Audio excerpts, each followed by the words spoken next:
Hola. Buenos dias. Hello. Welcome to my channel. My name is Emmie from Emmie Evolving. If this is your first time joining me, thank you for finding me. If this is not your first time, thank you for coming back. So, they're speaking Española to me on YouTube. I'm live as usual on YouTube and Facebook. Good morning and welcome to church. Hmm. You know what I'm saying? Welcome to church. Let me just take a sip of my matcha latte.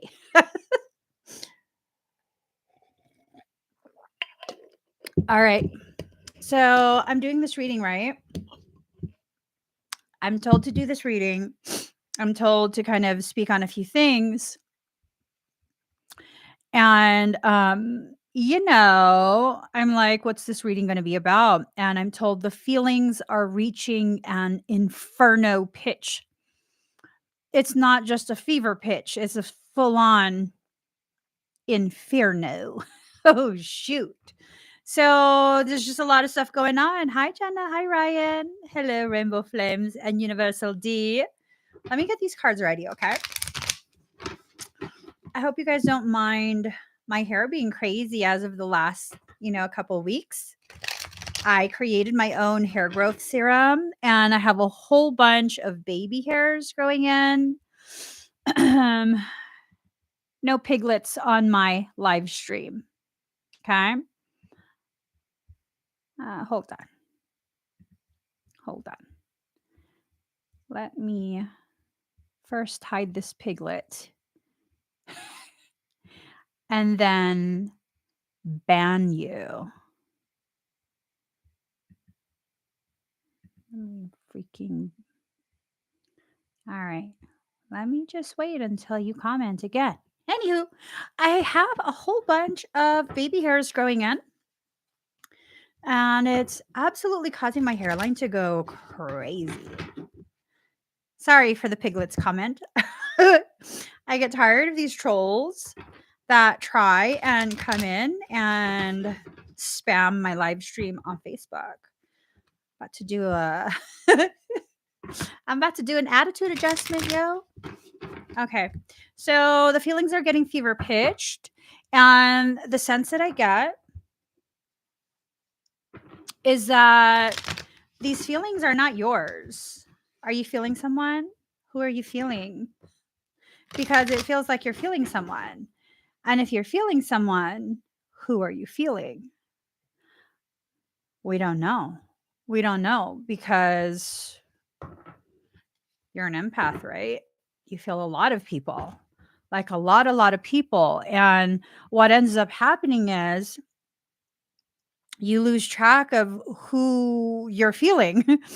You're totally losing track of who you're feeling, whether you're feeling yourself, whether you're feeling someone else, and it becomes a very confusing experience. Very, very confusing experience.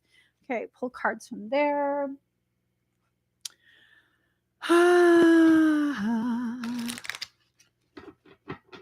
You're feeling someone. And this is someone that really you just have to make sure you understand what their intention is what I'm getting. I don't know what that means. I don't know what that means. But let's pull some of these. Ugh. I don't want this deck.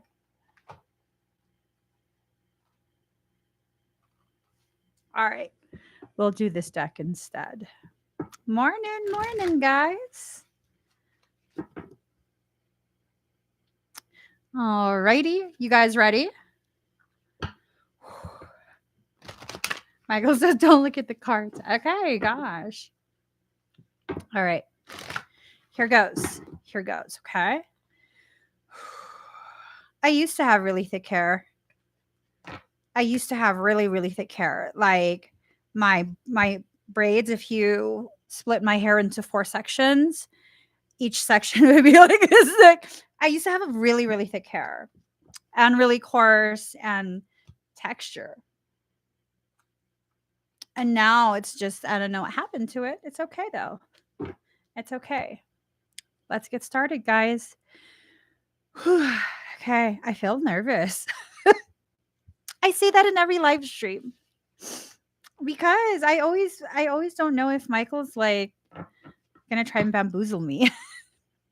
Clearly, there's no trust. That's what he just said. I'm glad he recognizes though.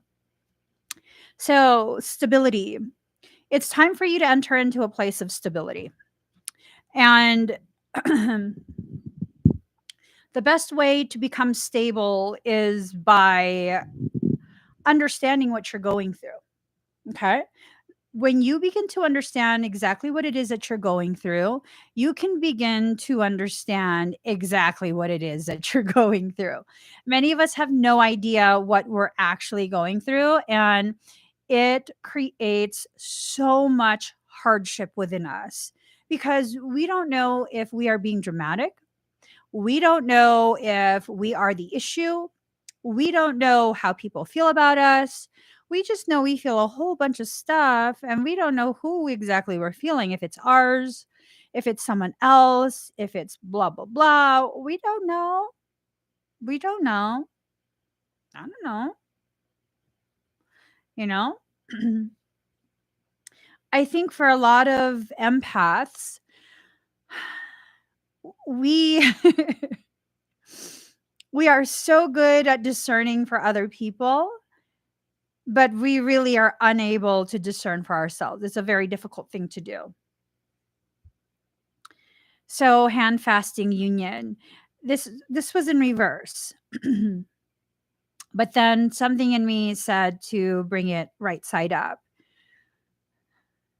And that kind of makes me feel like, so is this someone that you were in some type of union with and they're trying to come back into your life again? Again, they're like trying so hard to make a return back into your life. And I don't know if you will let them. Okay, anniversary points, check in each year. What the F? Is that what you guys do? Is that what they do for you? They check in every year so they could get like anniversary points. uh, I don't know that that's a good thing. You can't celebrate an anniversary every year if you're not together that year, right? Are they just, like Dia de los Muertes, you go and you like celebrate your ancestors, right? Is it like that where they're celebrating the death of the connection that you guys had every year? Like that's sad. That's really really sad. I think decisions need to be made, and it's almost like this sense that whoever this is for you, they're making decisions and you might be surprised at what they decide. You might be very very surprised at what they decide. And I don't know what they're going to decide. Let's see. So all of this contemplation began last autumn. That's when everything kind of went upside down for them, and then they began to realize the gravity of you. This is the same dang story. Same dang story. They had been incubating for some time with it in reverse. They're ready to hatch, right? They're ready to hatch. They're ready to come forward. They're ready. They're ready. They're ready. But I feel like even though they're ready, even though they understand now in a more clear manner exactly what you mean to them, I don't know that they're going to be going towards you anytime soon. It's this feeling of still trying to build up the courage to even approach. And I don't know, maybe I'm just an impatient person. I don't know. It's like, how long are you building up courage? Because this reading has been continuous. I think for at least a year now. For about a year already. And it's kind of just like you're either going to or you're not. Just make up your mind. Make up your mind. You can't be forced to come forward, but you also shouldn't have some expectation of like someone needing to be patient with you after a certain period. After a certain period, that's no longer a request to be patient. That's just flat out stringing someone along. That's how I see it. I don't know what you guys are going through. I'm not going through any of this. So, I don't know. These are things that you guys have to consider. Like, does this person really love you, or do they love your proximity and not having to commit to you? I mean, if you're down for polyamory and, very casual connections and whatnot, then that's what you're down for. For me personally, I'm not down for none of that. Like at all. I'm so ridiculously monogamous long term that it's almost obnoxious.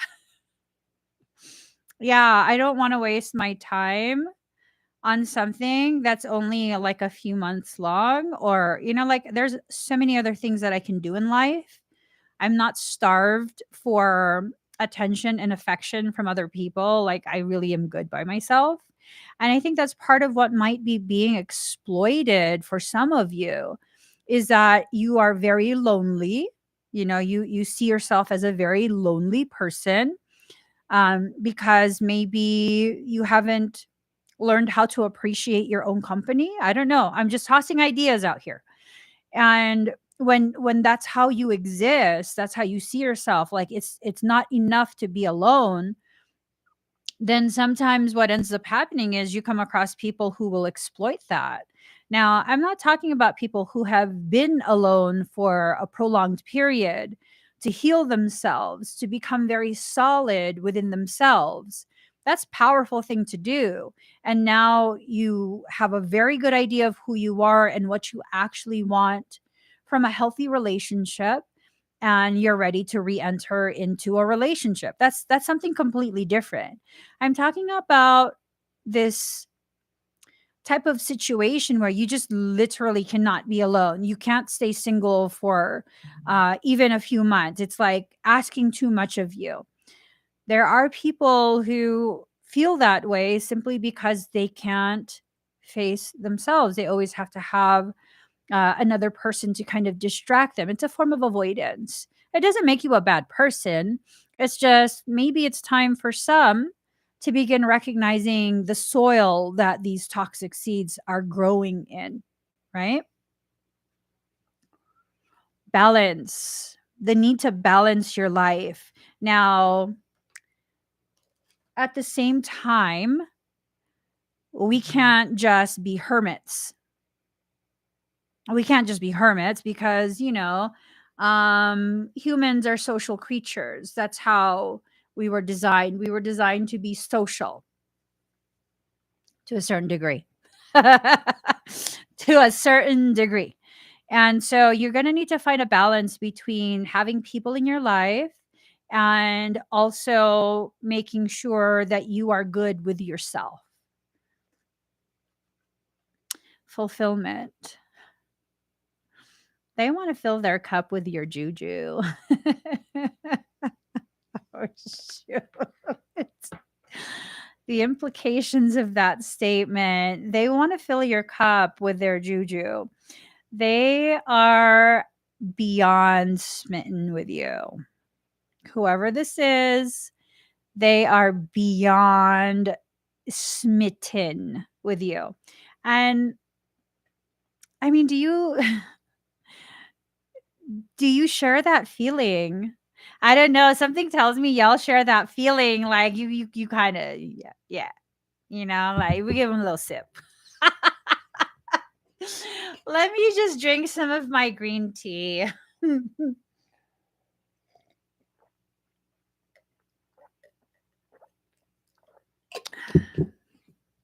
I'm saying some people be thirsty. I woke up last night thirsty and dehydrated AF, and I needed to have 2 hydration packets. I don't know, yo. I don't know. If you allow yourself to become too thirsty, you'll drink even stagnant water. That's an important thing to remember. So I guess this person has gone through some type of rebirth. Okay. They are changing. This doesn't apply to everyone. So if you're waiting for someone to change, I'm sorry, baby boo. It probably doesn't apply to you in your situation. I'm being very serious.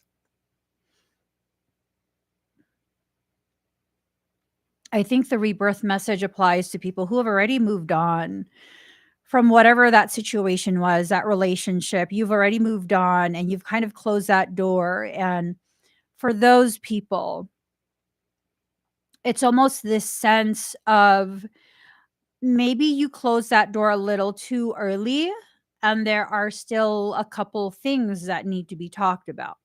Okay. So this is not necessarily some type of obligatory thing where you have to give someone another chance at romance with you. I don't believe that at all. But I do believe that for quite a few, this might be an indication that conversations need to take place. They need to take place not for closure. I think closure and the concept of forgiveness are both like BS ways to have an excuse to continue torturing yourself. Um, for me personally, the moment they walk away, that's closure. I don't need an explanation. The actions tell me everything I need to know.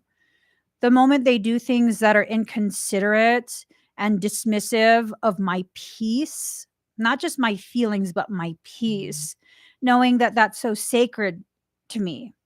Um, I don't know. That's the closure. That's the closure of the door and the deadbolt, along with the chain and whatever other devices you can recommend to ensure that door is not opened without my consent. Closure, really, it's an excuse to talk to them one more time.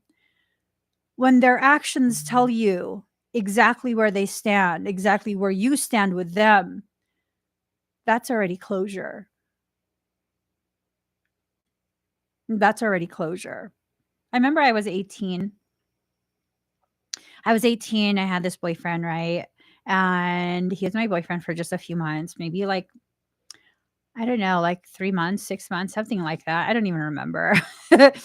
And, he started being weird, like, really possessive, and, um and I didn't like that. I didn't like that at all. Like, but he wasn't being outright with it. He was just like his energy got really weird. And, and so I don't know what happened, but we had this mutual friend, and our mutual friend had me on the phone. And he said, and I was like, I don't know, he's being weird. Like, I don't know if maybe I should just walk away because he's just being weird. It's weird. I don't like it. And he's like, well, let's see what his brother says. This guy is such a shit stirrer, I swear to God. So he's like, let's see what his brother says. Okay. So he's like, don't say anything. Let's three-way his brother. So I'm like, ew, okay. Ew, okay. Are you sure? And he's like, yeah, let's do that. So he three ways my then boyfriend's brother. And I think this is where my aversion to selfies started. So his brother was like pissed at me. And I'm like, what did I do? Like, literally, what did I do? And he's like just talking mad caca about me to our mutual friend. He doesn't know I'm on the phone. And I was just like, oh my God. Now, mind you, this boyfriend at the time, like, wanted me to take pictures with him all the time. He wanted to go to And people from the Bay Area be knowing he wanted to go to Perfect Studio, which was just like, all the high school people would go to this studio. And so we have tons of pictures together in the studio. I didn't want to take these pictures. But somehow it got put on me like, yeah, she thinks she's the shit, and she's always like, she's so vain, and she just always takes pictures of herself. I'm like, oh my god. And so like I hung up the phone, and I guess our mutual friend calls me back right away. He's like, oh my god, I didn't know he would say any of that. And I was like, but you knew, right? You knew that his family was blaming me for his behavior, right? And he's like, "Oh, I'm sorry." I was like, "You're a shit starter. You're a shit starter." And so I decided, like, I don't want to be in that relationship. That sucks. That sucks. I don't want to be part of that. So I went ahead and I broke up with him. And then I don't know, I guess he started drinking or something. I'm just like, ew, that's even more gross. Yuck. I don't like that kind of behavior, and then he tells me to come over so we can talk. Okay, he's a Scorpio. He's a Scorpio. I go over there because I'm kind of worried about him. He's like slurring his words. I'm just like, bro, you sound really off. And I go over there and he's legit like drunk in the front of the house with a big ass black garbage bag. And I'm like, oh, I'm not doing this motherfucking drama with you. I'm just not. He goes, if you don't want to be with me, here's all the stuff you bought me. I'm like, keep it. I don't care. And I was leaving. I was leaving. And then he starts trying this thing of like begging. I'm like, that's even uglier. I get in my car and I'm driving off. And this fool takes his big ass trash bag and he chucks it all the way across the street towards my car. And then he laid down in the middle of the street. I was like, yeah, no, I don't even know you. I don't know you at this point. I'm good. That's the closure. That's the closure. I don't need to know why you started drinking. I don't need to know what triggered you. I don't need to know any of that. Your behavior told me right then and there everything I needed to know. You are toxic for me. You will try and manipulate me. I am so good off of you. So good. So good. So good. And then he's like, we need closure. We need closure. And he was like calling and calling and calling until finally my brother heard me yelling. He apparently got home and he heard me yelling because I kept like slamming the phone. It's like ring, slam, ring, slam. And then finally I picked it up. I'm like, stop calling me. Because it's a house phone. There was no cell phones yet. Thank God. Thank God there were no cell phones. Because I think that's what set him off. He couldn't reach me because there's no cell phones. And the only time he stopped was when my brother got on the phone and was like, hey, do we have a problem? And I was like, I don't know. Do we have a problem? He's like, no. I'm like, you sure? He goes, yes. And then he stopped calling, but he did keep stalking me. He did keep asking all our friends where I was going to be that weekend or that night. And I'm just good. I'm just good. That's the closure. You guys don't get sucked into people's drama. That wasn't my drama. I'm not the drama. Like, no, I'm good.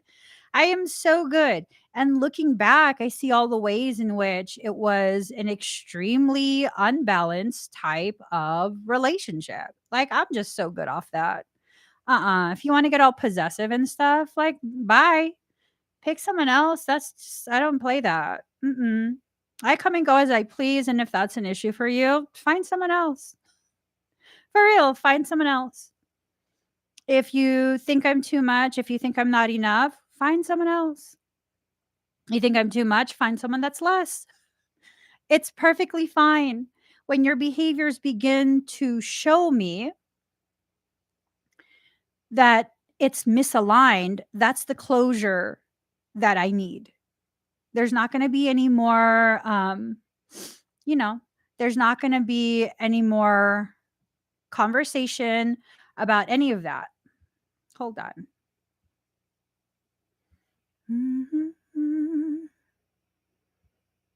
Give me 1 second, guys. Ugh. Here. Let me report you. Let me report you for violence.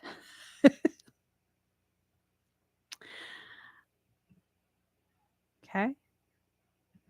Let me report you for violence.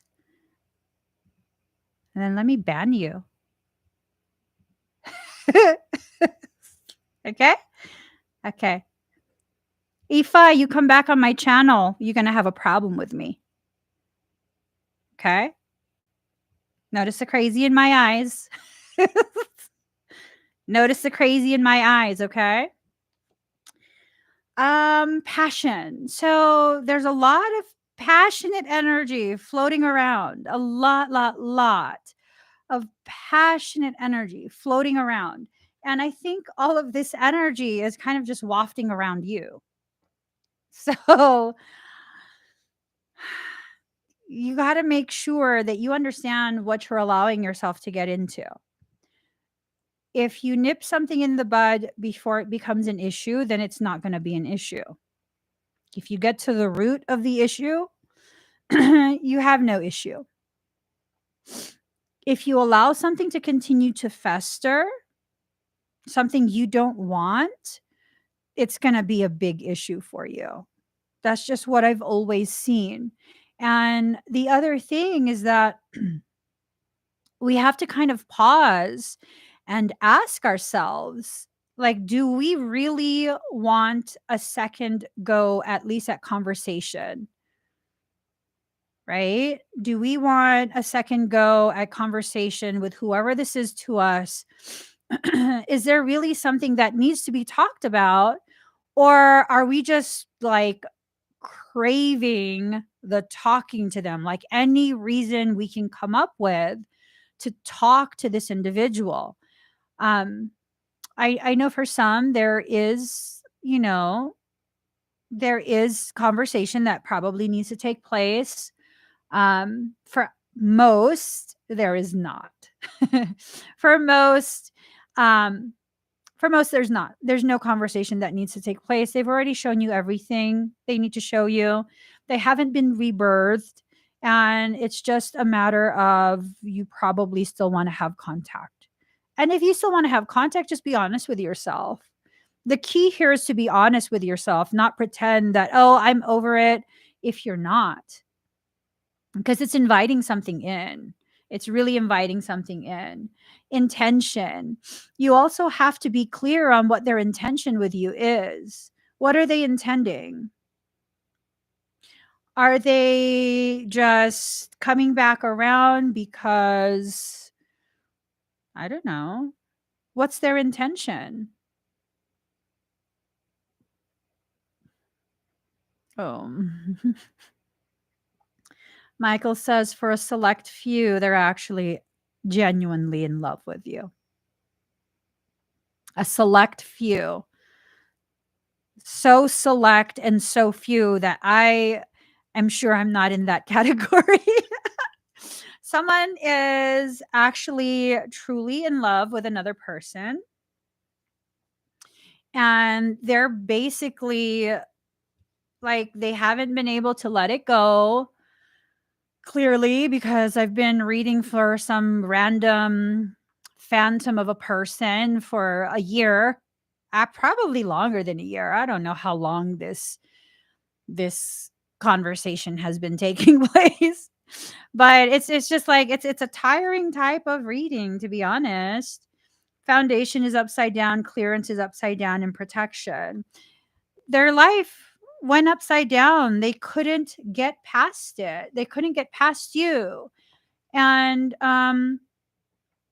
it messed up their entire foundation. It totally caused them to feel as though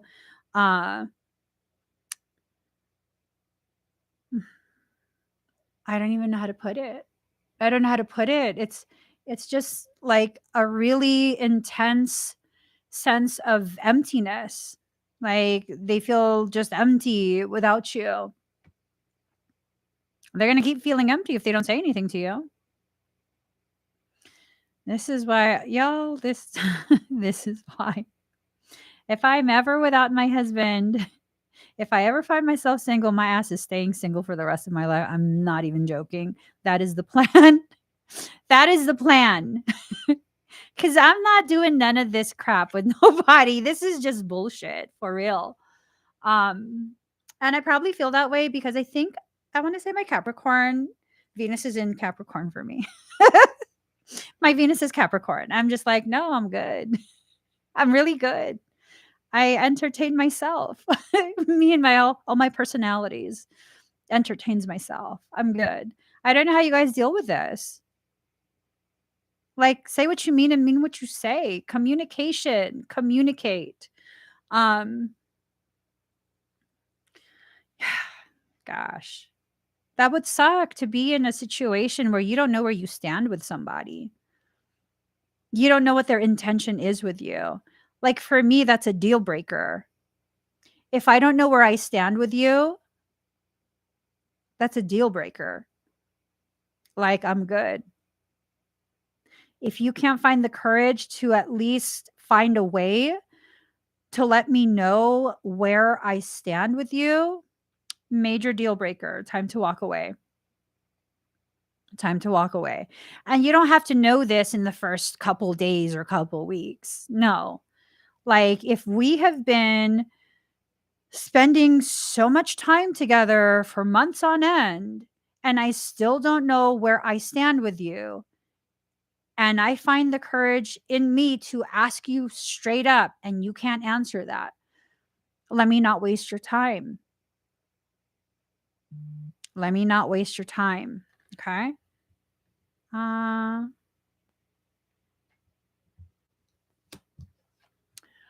Protection. God. Michael says, sometimes you have to protect yourself from your own rash decision making.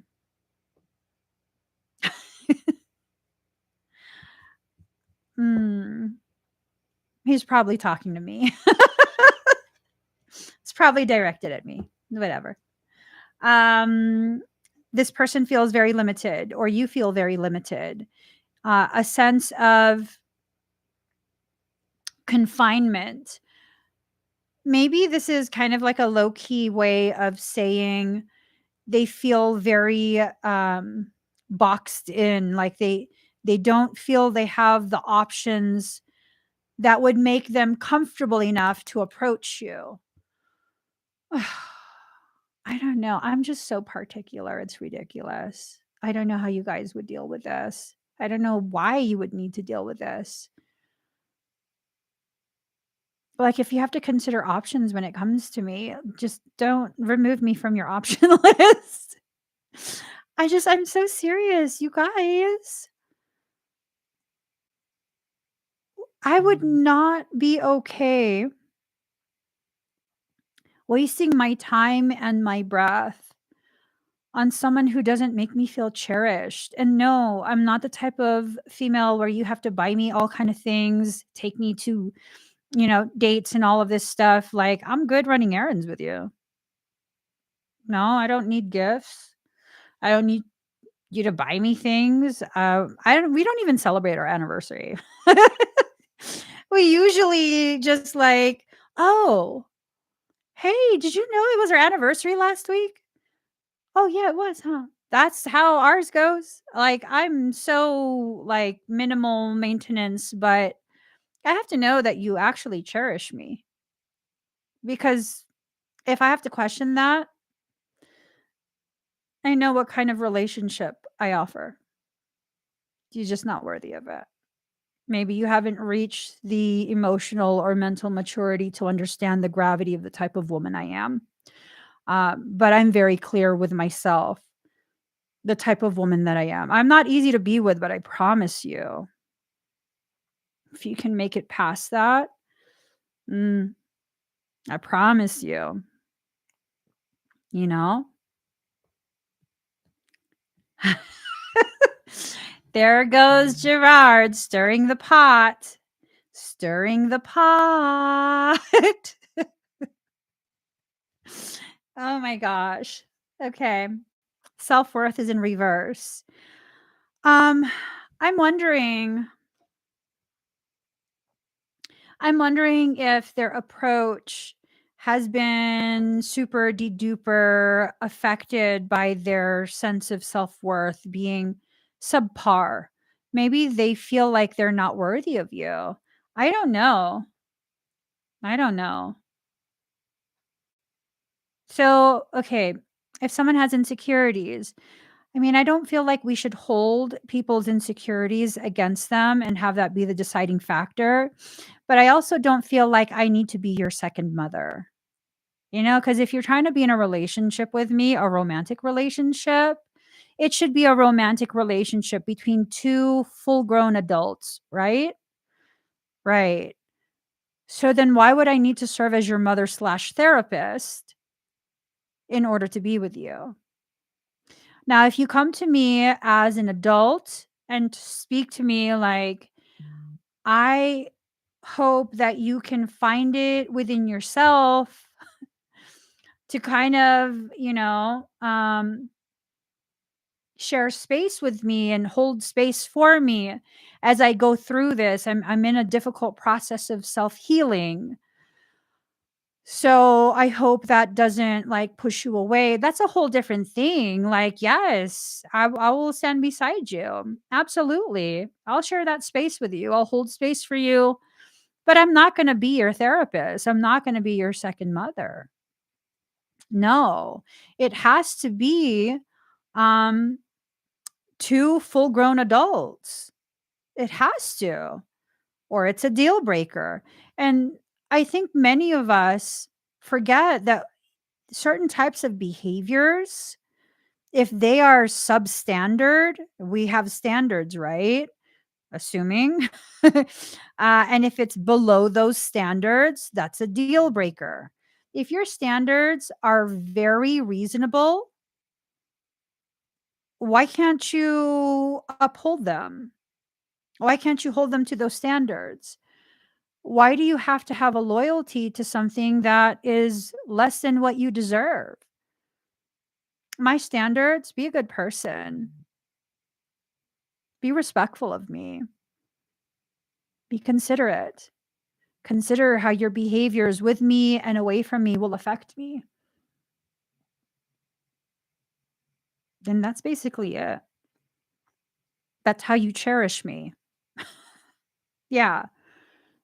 Yeah. See, I think what's happened in society is that for so many people, we've exchanged our standards for purchases, transactional relationships, transactionships, where there's no minimum level of respect, consideration.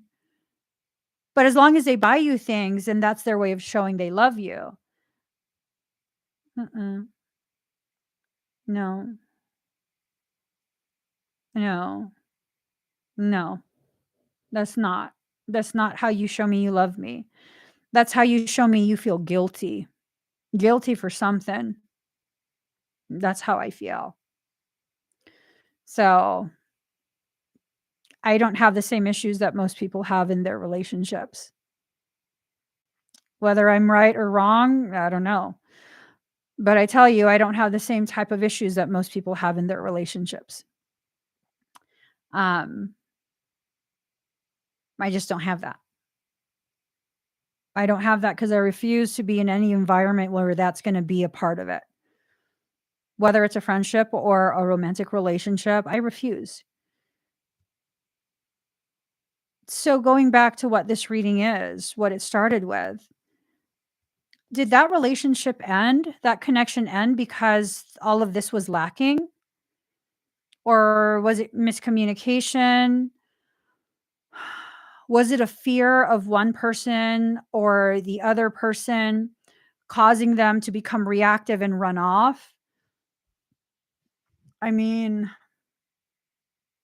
You have to assess why that ended in the first place. And if it ended because of toxicity, I don't know that you should let that back in, even for a conversation. I don't know that you need to rehash whatever went down between the two of you.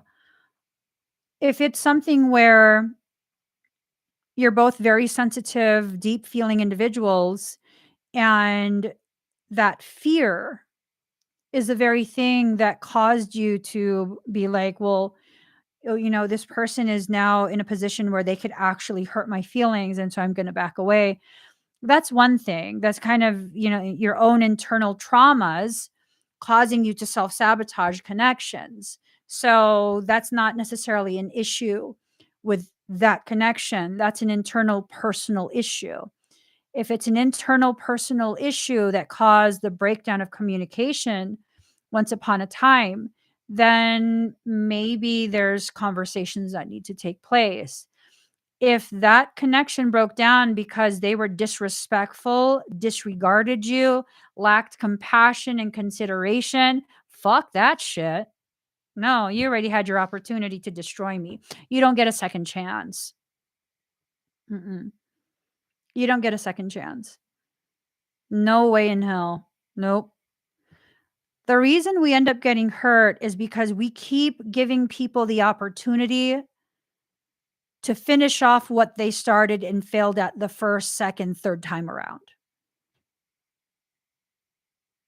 To date, I have never gotten back with an ex-boyfriend. Once that's done, it's done.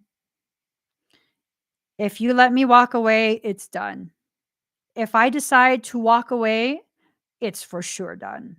There's no like, maybe we should take a break. Maybe we should this. Maybe we should that. Like, no, that's done. That's just really done. I don't have time in my little life to be playing games like that. Because if you want to have a temporary breakup, which is what a break is, so that what? So you could do whatever you want while you're mad at me? I don't think so. That's not how it works. You're either going to commit to building this with me or you're not. You're either going to commit to that or you're not. And if you're not, then it needs to be done. See, I don't know if I'm just too logical, you know? I don't know if I'm just too logical, but that's my logic. Like, no. How many of you have been in a relationship where you took a break and during that break, your person began dating someone else or had already been dating someone else and you found out, but really were like, oh, well, we were on a break. Are you Ross and Rachel? I'm just saying. I'm just saying, are you like a projection of a show? Like we were on a break. Like, no, no. I have specific types of standards when it comes to those types of situations. If you need a break from me, why? If I'm too intense, let me know so I can tone myself down if I feel you're worth toning down for. I don't believe in breaks at all. I really don't. I believe in relationship and breakup. Like we're either in a relationship or we're broken up. And if we break up, that's it. Farewell. Farewell. Farewell. I'm not going to be doing no love spells and all kind of different things that people be doing these days. Like, no, I'm good. Once I walk away from you, that's it. Doors closed. Okay. You have to kind of consider why all of that faltered to begin with. Are you both just very sensitive people? And it's something that you guys went through, maybe a rough patch, and the fear of the other person's effect on you is what caused you to leave. Not that you couldn't work it out, it's that you got triggered. Earlier life traumas triggered you. Maybe it's a fear of abandonment, a fear of rejection. Those type of things are oftentimes very, very difficult to overcome. So, was it something along those terms? Because if it was, and maybe, you guys can at least converse and have clarity. You already had closure. But when you have another conversation, a conversation that actually needs to take place, you can have clarity. Clarity is so much more powerful and so much more justifiable than closure, right? Being clear in what you experienced and the way you perceived it. Sometimes that conversation um, can help you to understand how the things you chose and maybe you were unaware of those decisions that you made, the options you selected, were the very reason for the breakdown in your connection. And to have that type of clarity is just so valuable because then you can bring it forward with you in your future relationships. You can have a very good idea of what you don't want to do for the next relationship if you feel that it's something you want to pursue long term, right? Walk your truth. So, someone's not walking their truth. They are in denial. I don't know if it's you or if it's them. Someone is in denial. Are you in denial? Is it you? Are you in denial? I'm serious. Is it you? Are you maybe in denial of how you feel about this person? I mean,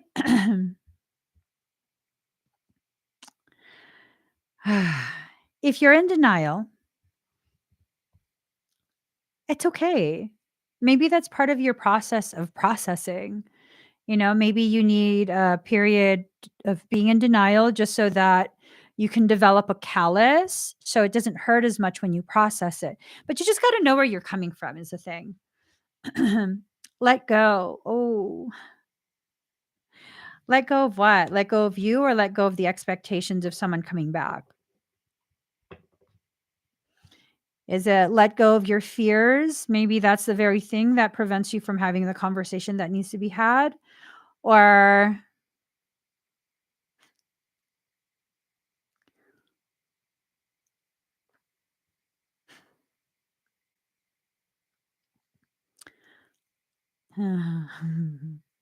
so Marlene has a message for you guys. Marlene says, "What if you're just so intimidating?" I mean, do you guys feel like you've intimidated people?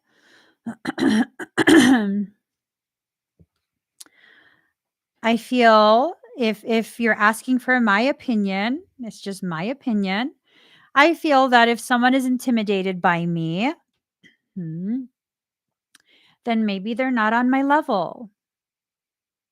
And I have a bad back, and so I can't bend over for you. So if I intimidate you, maybe I'm not the one, right? That's just how I feel. I mean, do you have to bend over backwards all the time? Do you have to always be the one to shrink yourself? There's something so beautiful about being in a deep connection with a person who celebrates your rise and expansion.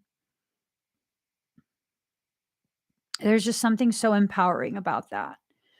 Um, I've been with my husband for over 20 years, right? We've been married for, I think, over 20 years at this point as well.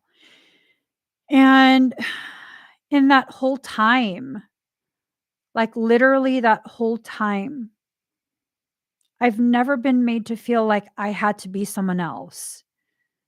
And he's told me when I've been annoying and ridiculous with my expectations. He's been upset with me. I've been upset with him. It's a real freaking connection. But at no point has he ever made me feel like I have to be someone else. Ever. Ever. He doesn't understand most of the decisions I make. He's just like, "You're crazy sometimes." Why would you do that? And, and he tells me that not everyone has my logic. It's not common sense. My logic is not common sense, despite the fact that I think it's common sense. Um, so he's not in denial. I'm not in denial. We're very much opposites, but he has never asked or implied that I need to be someone else in order for me to continue to exist in his life.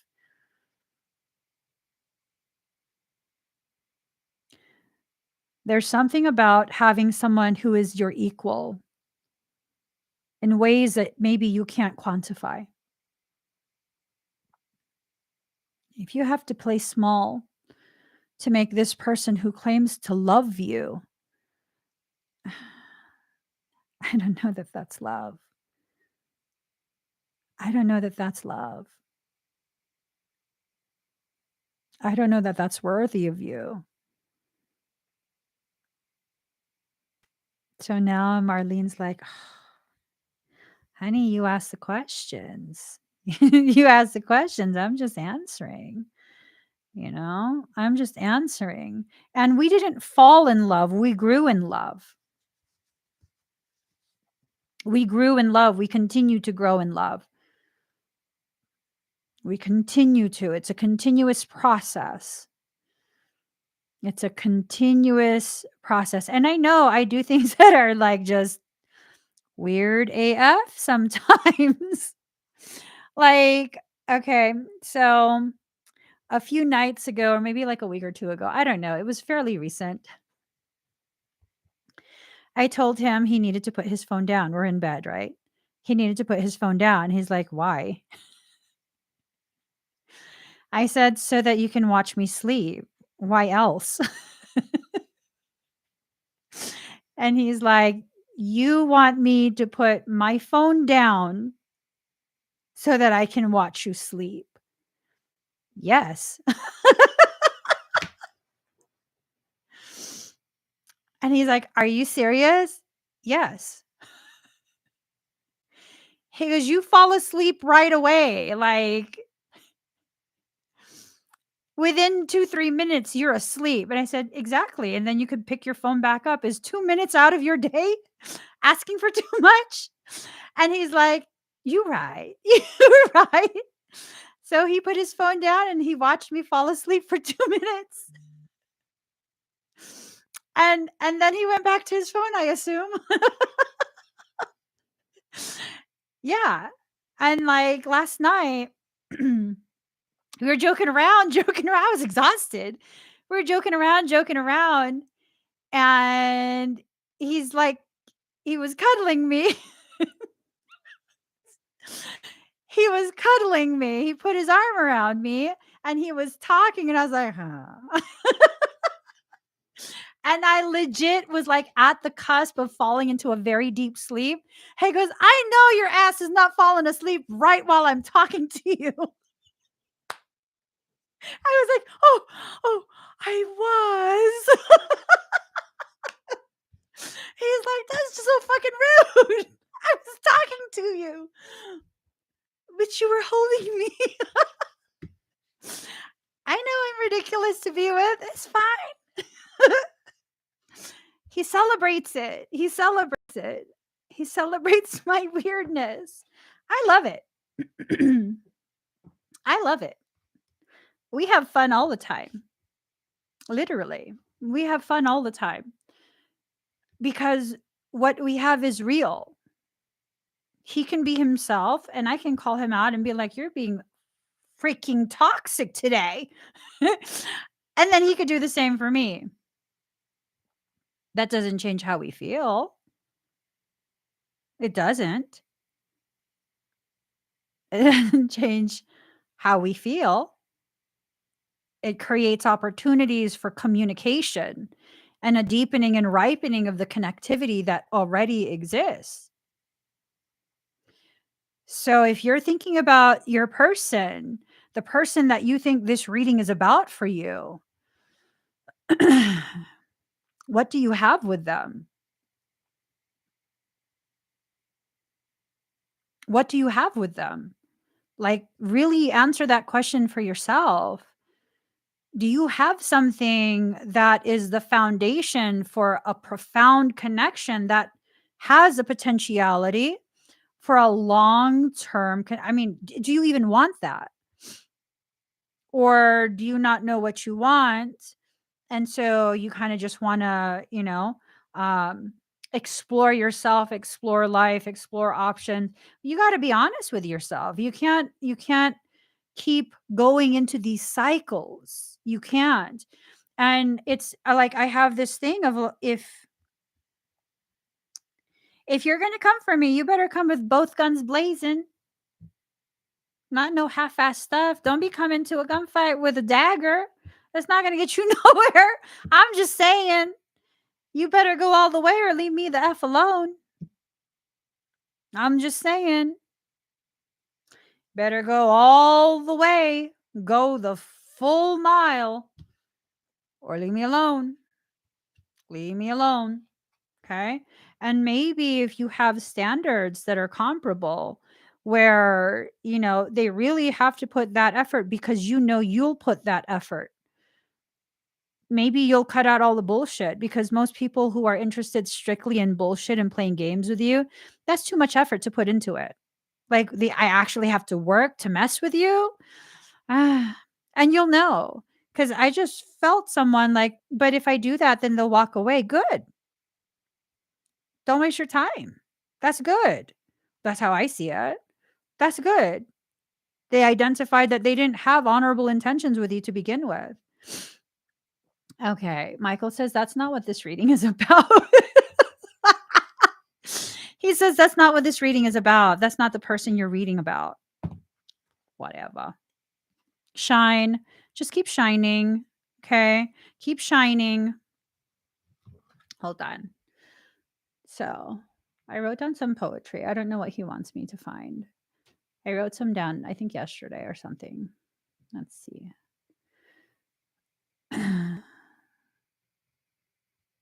Okay. I live forever in the darkest, most secret spaces of your mind and heart, the places you've never let another enter. Mm. So you never actually exited their life. They just emotionally shut down. They never purged you out. They never purged you out. And so that's why they haven't been able to get past.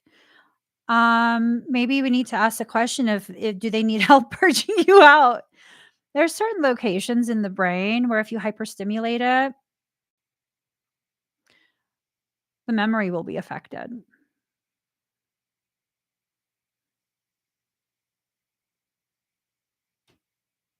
I don't know why that needs to be said.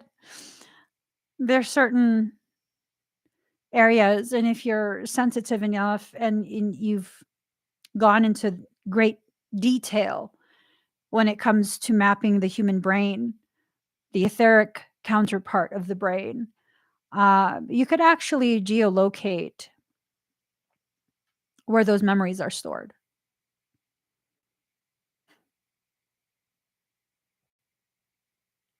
and make it like, I still remember who you are, but I don't remember ever feeling that for you. If you hyperstimulate it to a specific degree, not too much, you'll fry the brain, you'll injure the physical brain, but just enough so that their place in your life doesn't exist anymore. I don't know why that needs to be said. Michael goes, "Don't you dare." What? Don't I dare what? I'm just saying. It's balance. Balance. Just balance yourself. Balance your life. Allow yourself to be balanced in your life. Just balance. Hold on. Let me tell daddy something. Um,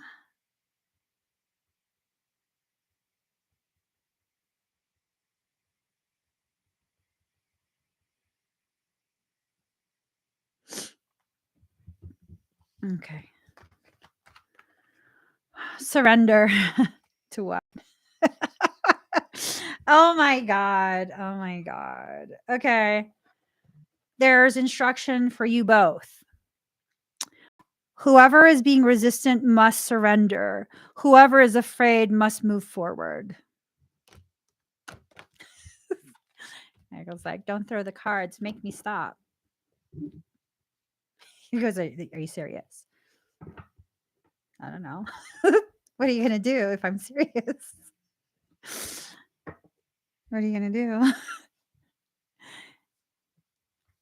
And he says that I'm extra salty today. Right? Maybe you should go in fresh water if the ocean is too much.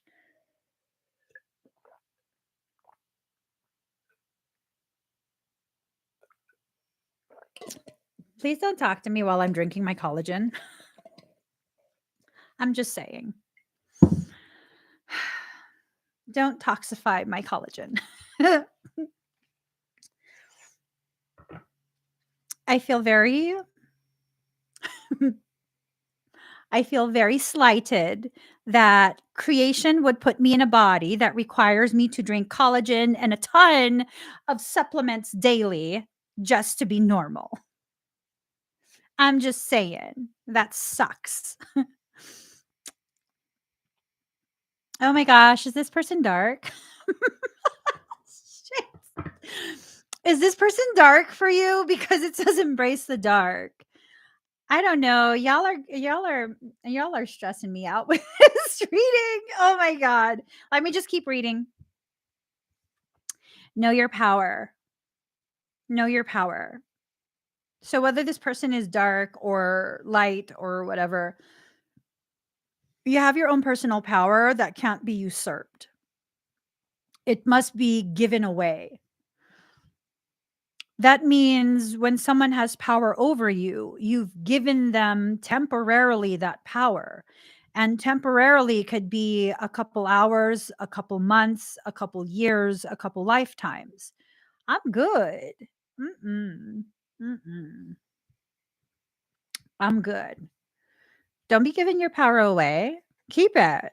Keep it. Make decisions for yourself. Wash away your burdens.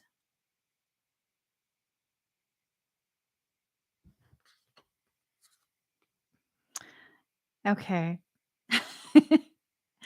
Okay. I'll stop. I'll stop my saltiness. I saw the frogs and I was like, Mom, my mom loved frogs. Wash away your burdens. You don't have to carry on your shoulders the stigma, the shame, the embarrassment of whatever this was that you feel like I'm reading for. You don't have to continue carrying that on your shoulders. Those emotions, the dense emotions that erupted from that, they don't have to serve as a yoke around your neck. You are not a beast of burden. You are a sovereign royal. You deserve to walk with a light step. You just do. You do. You deserve to feel weightless and for life to just kind of unfold, blossoming, even though life might seem murky and muddy and, um, the lotus, that's where it thrives. It's okay if you thrive in the murky, as long as you thrive. We have to stop living in this space of aesthetics where you think you have to live some Pinterest life with freaking bento boxes for lunch that are cut into like sandwiches and bread cut into specific shapes like no. No, you don't have to do that at all. You don't have to do that at all. At all. You have to thrive, though. You have to find the environment where you can thrive and blossom and be the gift that you were intended to be, not remain in situations and environments where you feel so ashamed, like so ashamed for being who you are.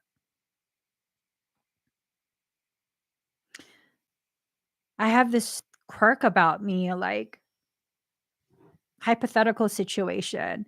You could be a friend of mine and totally cuss me out because I pissed you off, right? You could totally cuss me out and like tell me that you're pissed at me and you hate me. And I'd be like, okay, I think I pissed you off. I'd be like, I don't know. I think I might have pissed you off. I don't know. I don't know what I did. Maybe tell me what I did, how I pissed you off. And that's fine. But the moment you say, even in um, the most gentle way, things that clearly are intended to shame me for being who I am, things that I cannot change about myself, it is who I am,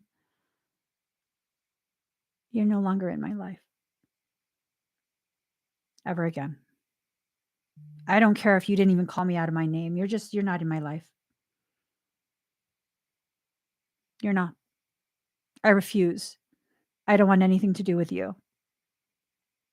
I work so hard in my process of learning to love myself as I am.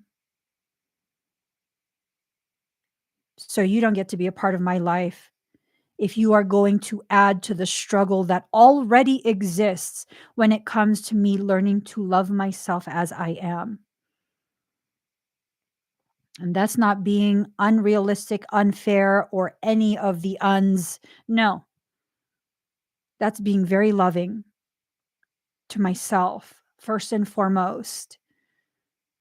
I will only remain in spaces where you have the capacity to cherish me. And in cherishing me, you can still let me know you're being fucking annoying today. All right, fine, God.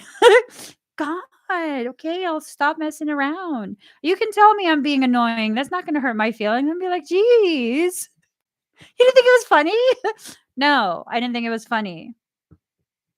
And then I'll stop because you didn't think it was funny.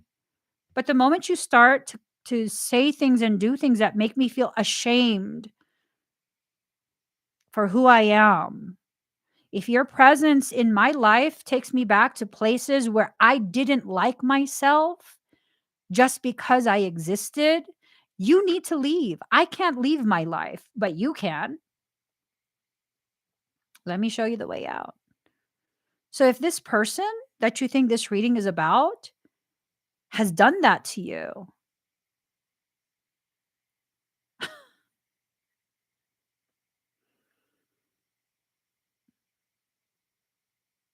mm-mm. Maybe you didn't know it then, but hearing me today, you definitely know it now. Remember your worth. And just because the people in your environment don't understand your worth does not diminish your worth. It does not diminish your worth.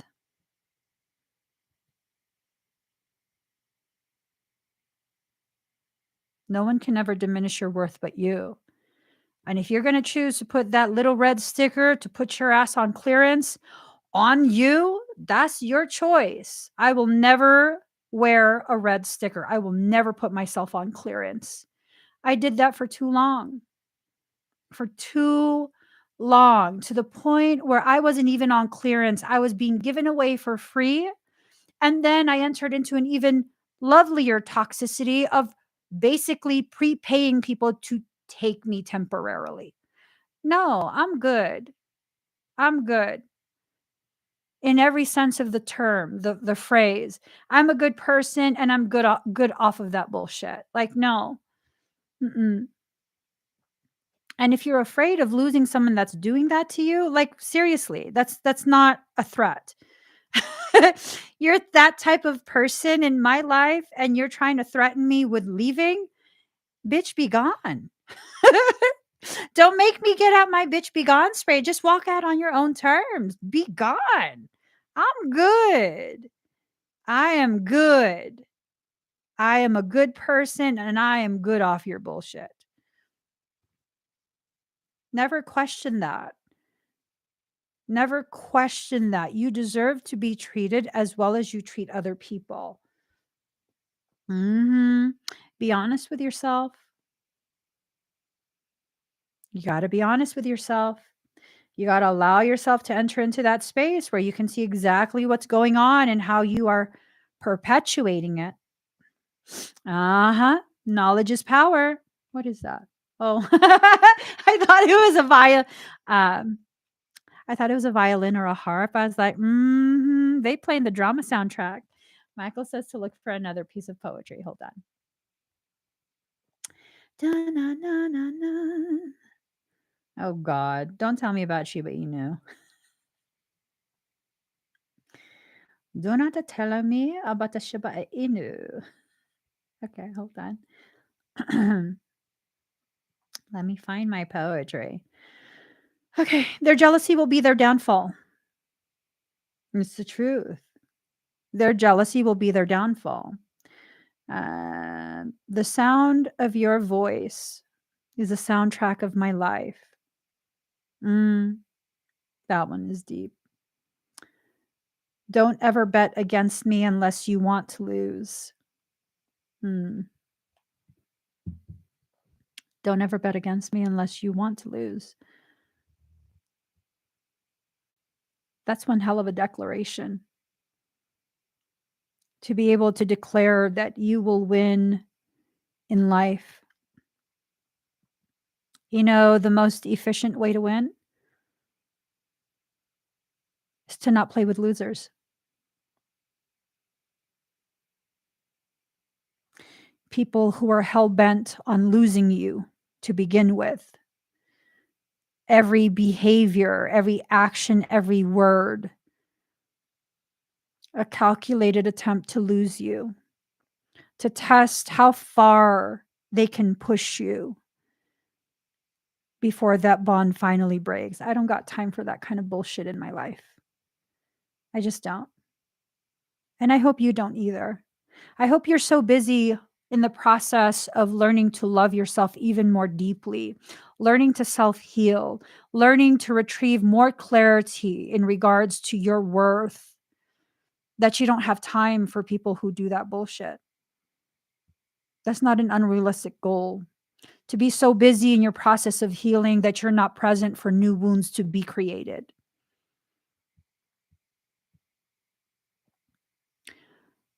How did I begin my process of self-healing? I exited the arena. I left the spaces filled with people who had nothing but time to try and wound me. How are you going to ever heal if you have an unlimited number of people willing to cut you every day? You're never going to heal. You have to leave those spaces. You have to leave those connections behind. I'm wondering if for some, this person decided to walk away because being in your presence, the type of light that you have, helped them to see for the first time in their life how many open wounds they had not tended to. That's a hard thing to become cognitive of. Oh, wow.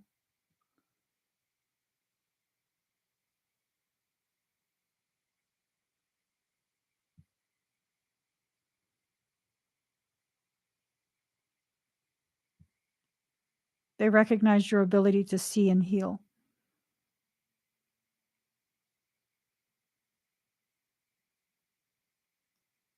And they didn't feel they were worthy of it. Yikes. So then maybe it's time to reassess my perception of how long these readings have been taking place. How many of you have found me only to be shook up by my words and become afraid of the process of self-healing, and so you walk away from me for days, weeks, months, some even years, because that was how long it took you to lose your fear of the gravity of my presence in your life.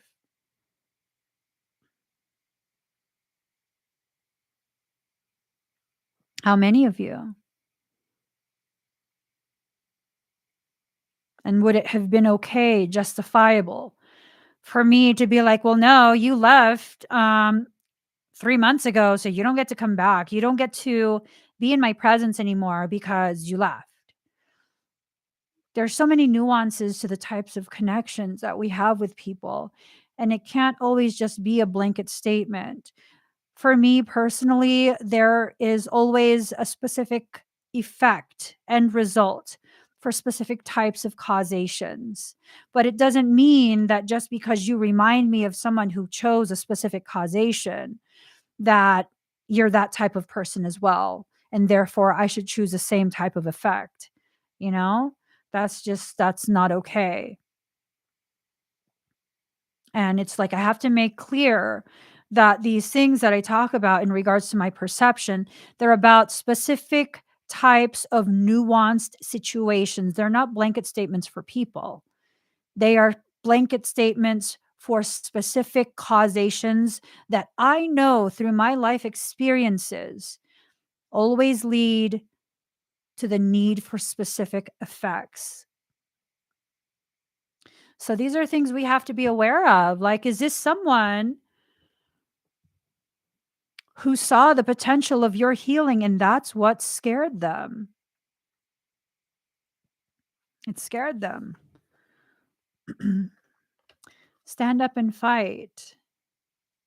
I don't know. It's like for some of you, this is something you have to fight for. You have to fight their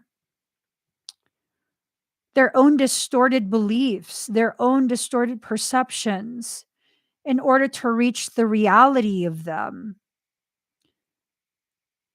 I don't know. I mean, I feel weird saying that because I understand the actual meaning of what I'm saying, but I don't know that every single person who will hear this will be able to be cognitive, will be able to discern whether or not it applies to them and what I actually mean. So it makes me feel a little bit weird because I'm unsure if someone will hear this and use it to further perpetuate their continuation of extremely toxic um, relationships and connections with people. I don't ever want to be a person who adds to your suffering. So it's just, I guess, Michael says I can't control that. So I'll just leave what I said right there. This thing of please use discernment to make sure that what I just said even applies to you in your situation. Don't use my words to further justify your suffering and pain. Okay? Heed the messengers. You have to allow yourself to.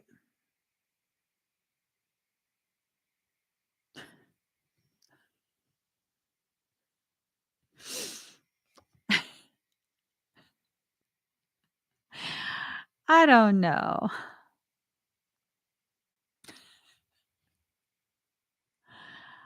I don't think that looks like me. Michael said something. I don't think that looks like me at all. Maybe my ear.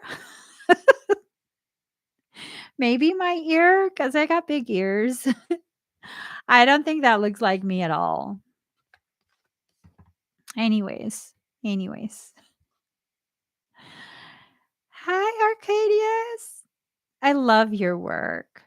I love your work. And thank you for always sharing my stuff on your stories.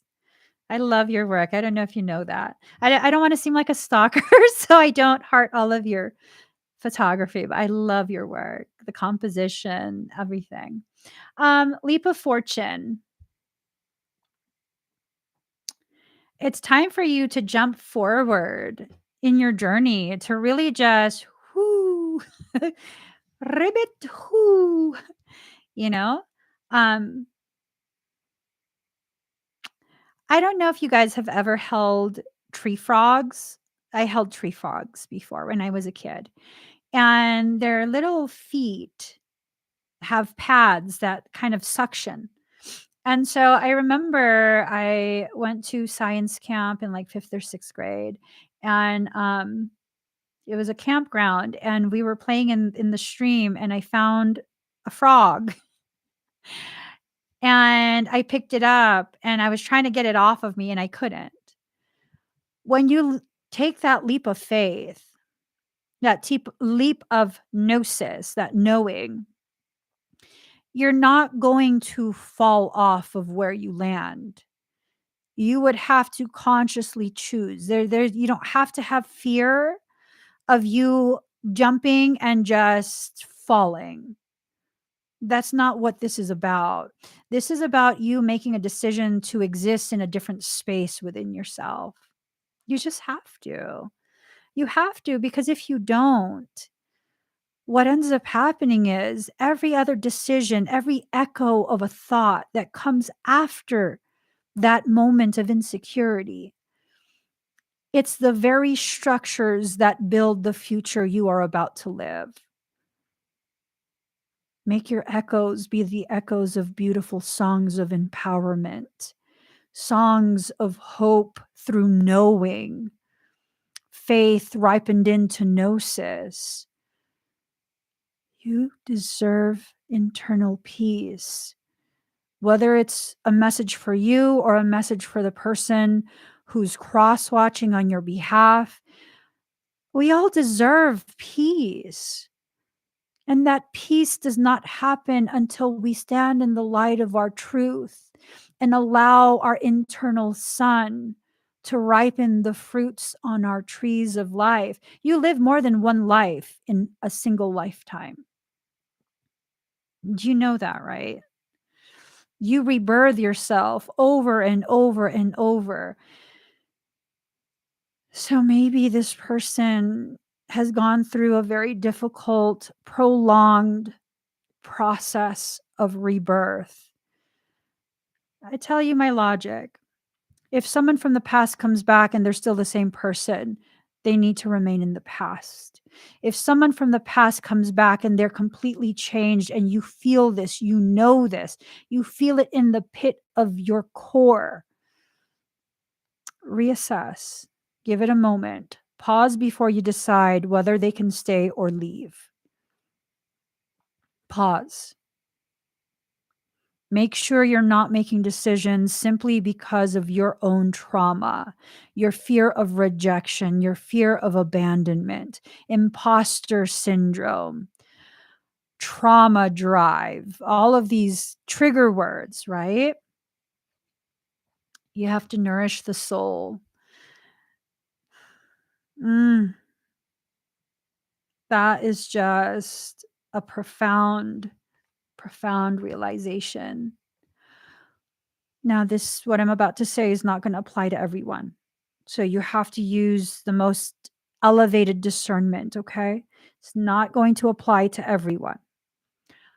What if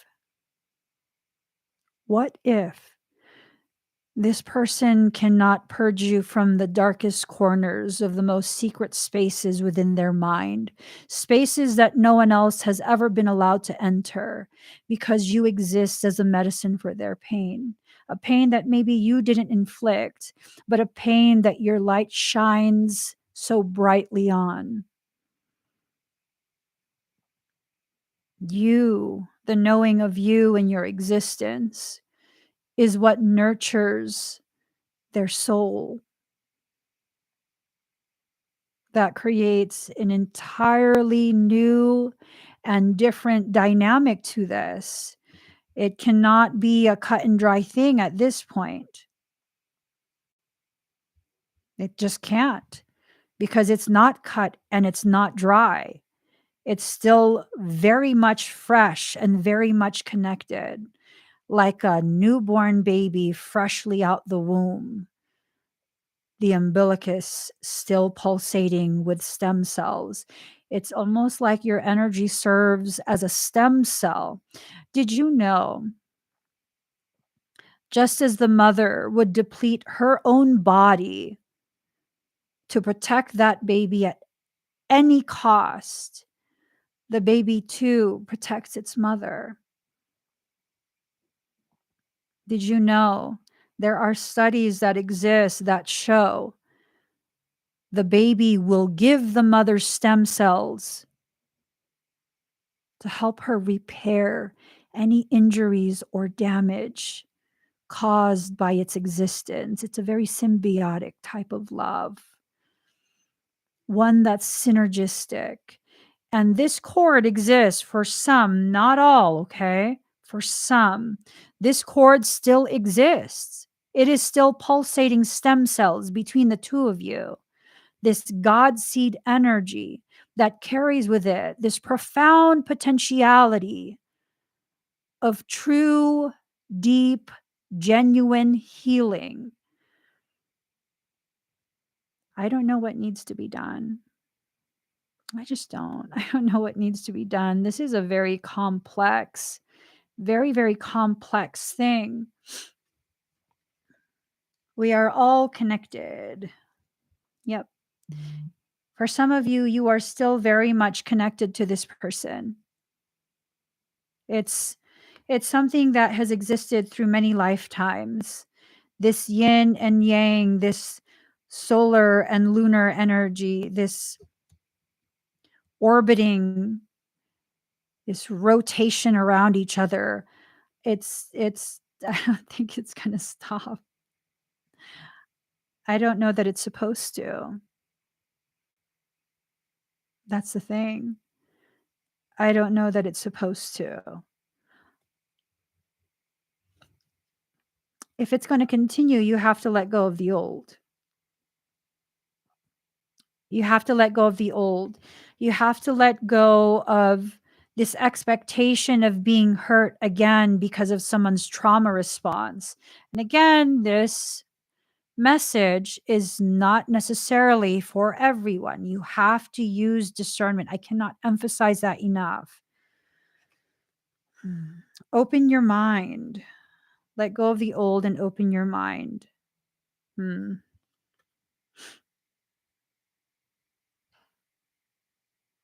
Oh, Lord.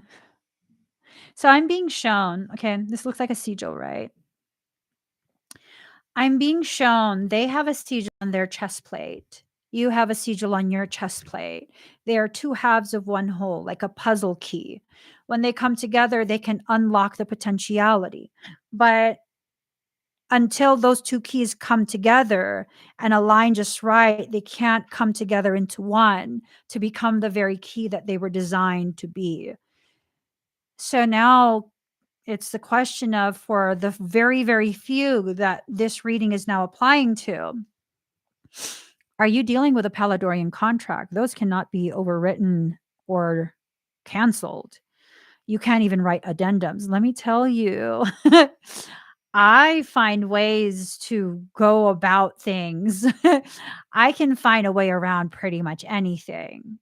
Like literally pretty much anything. I will find a way to MacGyver that. Paladorian contracts, still have not been able to find a way. Not even an addendum. For contracts that can't be canceled, short of a Paladorian contract, you can write addendums. You can write an addendum to prolong the waiting period before that event must take place. There's ways around everything except a Paladorian contract. That one is ironclad. That you're not getting around that. You're not changing it. You're not altering any details. That totally will override free will. Paladorian contract, please. There's no free will, nothing when it comes to Paladorian contracts. And here's the thing. We can't just create Paladorian contracts. These are not demonic contracts. Demonic things, even principalities, they're not involved in that. They can be written in as part of the experience and the learning, but they cannot be the one that writes the Paladorian contract. It's a very, very unique type of contract that cannot be used to, it's like a living trust. There. There. Those are things that, once it's written, and that is it. An irrevocable trust. You cannot. You can't. You can't undo it. You can't. So I don't know. I think for some, this is a Paladorian contract. You're not going to get out of this. And that might be why conversations need to take place. It could be conversations that are telepathic. I don't know if you guys realize this, but many of the people who came here as beacons, the placeholders, they're the ones, they're like lightning rods. Their existence calls in that high frequency and it anchors it into this plane of existence. Those people, not everyone is that type of person. Those people, their capacity for developing telepathic communication, it's way up there at this point. Excuse me. Most of them are now capable of telepathic communication. Most. So sometimes the conversation might need to just be telepathic, but a conversation nonetheless must take place. And maybe they're not coming forward because they actually respect your boundaries. Maybe it has nothing to do with a lack of courage. Maybe it has everything to do with a type of love that will always, always respect the boundary that you set. Whether the boundary pushes them further away from you or closer to your heart, they will respect whatever you decide on your own terms, regardless of the amount of pain, struggle, and suffering that it causes for everyone involved. That's love. That's real, genuine, celestial love. That's not the human, convoluted, very watered down perception of love. Okay. A king bee. Oh, this is straight up king status. This is someone who understands the gravity of their leadership. This is basically a steward of your heart, someone who takes instruction from your soul in order to guide your very fragile human heart. Again, that's evidence of actual celestial love. Seek inspiration. Ooh. I hear they would run through the night in complete darkness just to know that you know they would. Wow. That they would run through the night in complete darkness just so they could have the comfort of knowing that you know that they're capable of doing that for you, with no ulterior motives, just so that you are aware that they support you in your journey to that degree. That they would run through complete darkness, risking breaking their leg. You know, if a horse breaks its leg, from what I hear, that's pretty much a death sentence. You got to put the horse down because their weight is so heavy. Certain types of leg and hoof injuries, it's just dang. Yeah. You know, you're causing so much pain for that horse that it's unethical to not put it down. Um, and to risk that just to show you that you are worth any and every risk.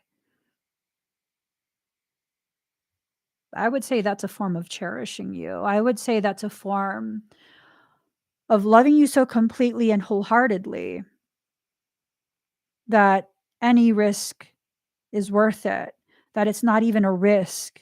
It's just a possible side effect that's worth experiencing for the end result of showing you just how loved you are. And it's not being done with an expectation of you feeling obligated to be in a romantic situation with them. And that's how you know it's really love. That's how you know. When their behaviors have no expectations of any type of obligatory existence, Wow. That's how you know. At least that's how I know. You're doing something for me and you expect literally nothing, and I'm offering and offering and offering, and you're like, "No, I'm doing this because I love you." Mm. Louise says, "Wouldn't that be amazing to experience?" I tell you, I've been experiencing it for over 20 years at this point, and yes, oh my god, there's no question. There's no question. I remember one time I was in a completely different state. My husband had to stay at our then home state with the kids, and I was in a completely different state. Like, it would take about 20, 21 hours to reach me, and I was on the phone with my cousin, and I was just like, "Cousin, I don't wanna be here. I don't wanna be here. I don't wanna get on the plane. I'm gonna call Frey." And she goes, Don't do that." And I was like, "Why?" And she's like, "Girl." I was like, "What?" I'm gonna call him and be like, "Hey, can you pick me up?" And she goes, "Stop it, don't do that." And I'm like, "Why?" She goes, "Because you know damn well he would. He would drop everything he's doing and he would drive the 20 hours to come pick you up. Get your ass on that airplane. It only take you a couple hours. Get on the plane, stop messing around." And I was like, "But I don't want to go to the airport." She's like, "No, you're being ridiculous." And I know he would. I know he would. That's not even in question. And it's not even like this need. It's just like, "You don't wanna get on the plane? Okay, we want you home. I'll come pick you up."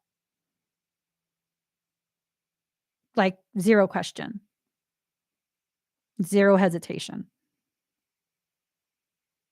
Mm. There's no walking away from that. Like, no. That's why some people I've had people, like, not understand, like, "Oh, girl, you're teaching people to be submissive to men."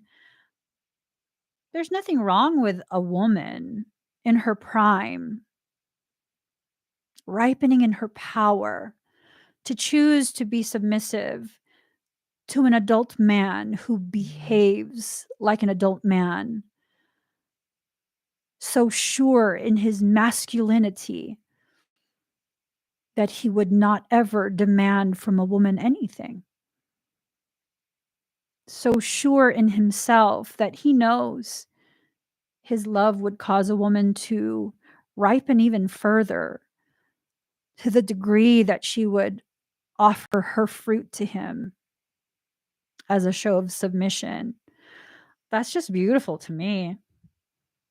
Like, that's beautiful to me. My husband never tells me not to do anything.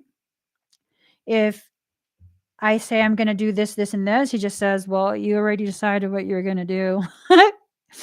And that's how I know, like, you know what? No, I'm not gonna do it because it's gonna upset him. He's not gonna complain. It's gonna upset him. So it's okay. I don't need to do that. What an amazing, amazing type of environment to learn self love in. Right. Ocean Lover says it's an honor reserved only for he who is truly worthy on all levels. On all levels. Because I tell you, any other person, I'll fight you. I'm not joking. I'll fight you. Don't tell me what to do.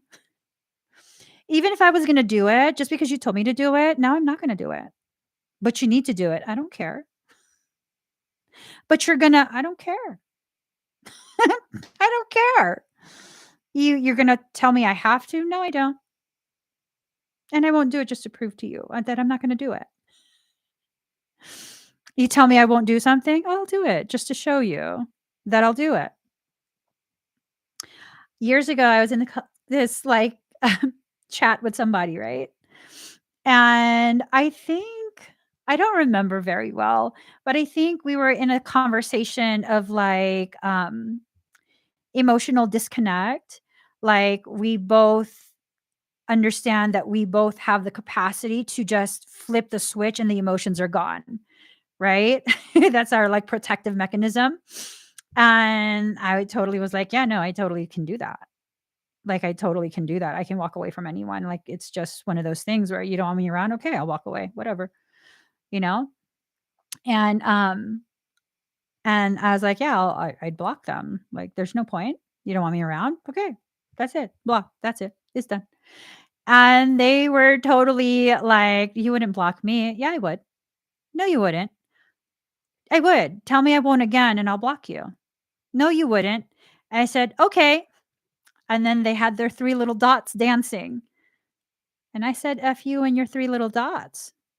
You're blocked. And then our mutual person, um, messaged me a few minutes later. Hey, did you block so and so? I sure did. They're like, that's effed. Why did you block them?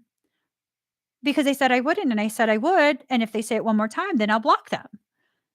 And they're like, that's why you blocked them? Yeah. And they're like, are you leaving them blocked? Maybe I'll unblock them tomorrow. You know, maybe I'll unblock them tomorrow. I don't know. And they're like, you shouldn't play games. I'm like, I'm not playing games. I'm being very clear. Like, if you tell me that again, this is going to be the end result.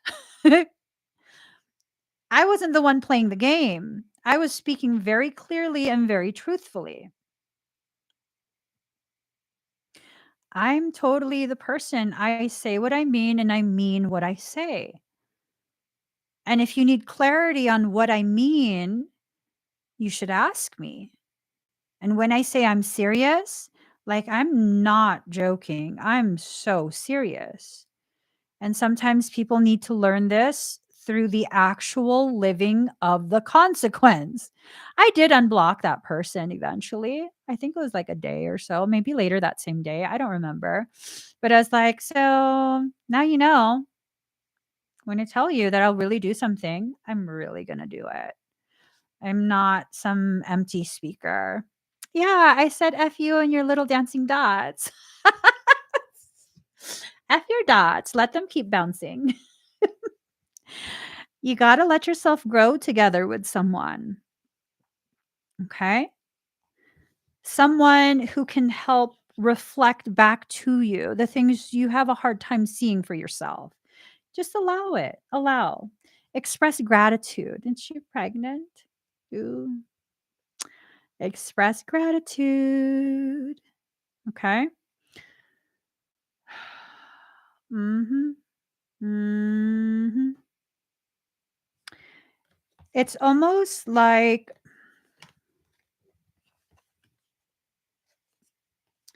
you are the very thing that is birthing the situation that will allow for the growth together, the long-term growth together. Look at how her hair is becoming integrated into the tree, and look at how they both have become the tree itself, right? So, I'm wondering, hold on a momento. I got to get going. Okay. Let's see. I knew it. These are 2 water signs. 2 water signs. Here are the ancient ones.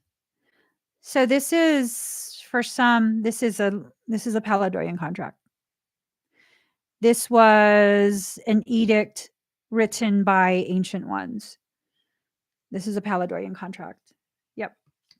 That's the tree that the 2 of you each become, right? So, very fascinating. Very, very fascinating. It's okay. Let me get the last couple cards. While I'm getting the final cards, I just want to remind you guys, let me get the link. If you'd like to enter my raffle, I'm running a raffle to raise funds for my 508. That's my ministry, my nonprofit ministry. It is an actual church. You can go ahead and enter the raffle using the link in the comment that I just pinned on both Facebook and YouTube. We have until, I believe, April 22nd, and a winner will be randomly chosen on the 26th and announced on the 26th. You'll win a 2-hour private meditation experience with me. It will be a virtual experience. You'll have a track that is made specifically for your frequency. It's calibrated for you personally. And I get to work on your entire auric field, everything. If I were to calculate what it would cost for all of the types of corrections and everything that I'm pretty sure I'll be doing, this doesn't include some of the more elevated activations that some people might be receiving.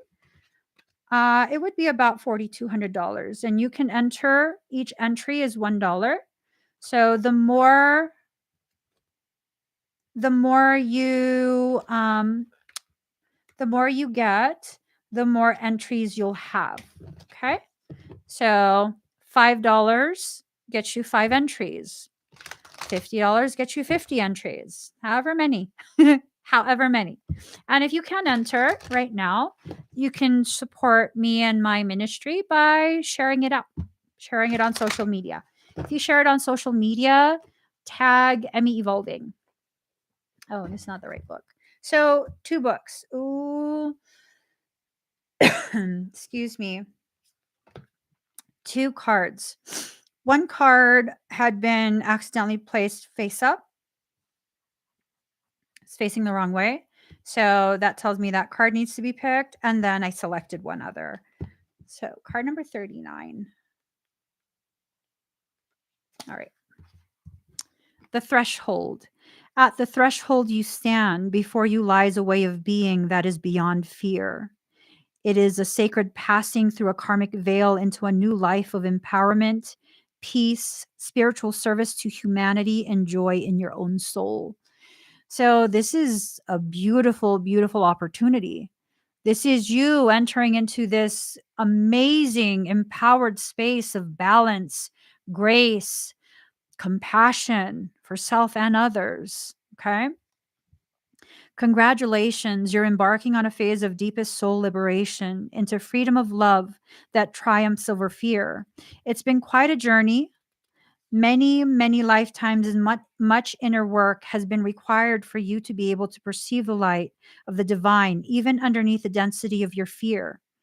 You are fast approaching the karmic threshold where you can shift from fear-based to love-based embodiment. So you don't have to be afraid of the connection that you have with someone. If it's the Paladorian type, you don't have to be afraid of that. Now is a time to shift from the fear-based to a love-based one, not human love, but celestial love. This is a sacred and important time where it's wise to surround yourself with those that are able to support you in this love-based reality. In the near future, you'll be able to sustain your vibration even amongst beings that are based in fear. And then you will be of even greater service to life, love, and divine power on this planet. For now, allow beloved Kuan Yin to help you connect to the beauty and potency, the love and fearless, endless joy of your own higher self. Do not be disheartened by any old fears that are surfacing.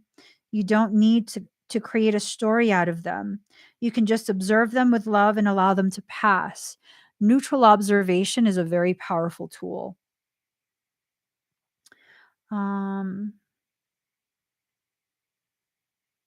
It's just your inner self releasing any vibration which is not aligned with unconditional love. Sometimes there can be a deep testing on the threshold. This is not an exam to be afraid of, but an opportunity to realize your development and to really be secure on a firm inner spiritual foundation before moving forward in your soul service to others through how you live and be on this planet. It's no use. It is no use in preparing to assist others on a higher scale and moving from fear to love if you are still making the transition yourself. It reminds me of what Michael had said to me not too long ago. You were given two hands, one to hold you steady while the other is used to help people up, right? There's no point in using both hands to pull people up when you're at risk of falling into that same hole. That's not going to help anyone. That's martyrdom. It's not productive. It's not healthy. It's not evolved. So you have to allow yourself to go through this process for yourself first and foremost. Let yourself stabilize in the new vibration, then your ability to help others will increase naturally with much grace, assistance, and effortlessness. And well done, beloved. There's much love and celebration in the spiritual worlds about this shift for you. I came to a realization as I was doing my mother's eulogy a few years back. I didn't have anything written. There was no way that I could quantify her life in an inorganic, unauthentic way. And so what I did was I trusted in my ability to speak the truth, to speak it freely and fearlessly, even through grieving. And so I did. I did her eulogy, just speaking from my heart. And what came from me was the realization we're all prayers made into flesh. At some point, there was someone or many someones who prayed for the answer to a problem. They prayed with everything they had and knew. Every single part of them was used to pray for the manifestation of a solution to a problem. You're the solution. You were what was manifested. You are a prayer, a hope, a wish made into flesh. You might have been born long after that person ceased to exist as a human being. You might have been born many generations later, but that does not negate the fact that you are someone's prayer, a living, breathing prayer.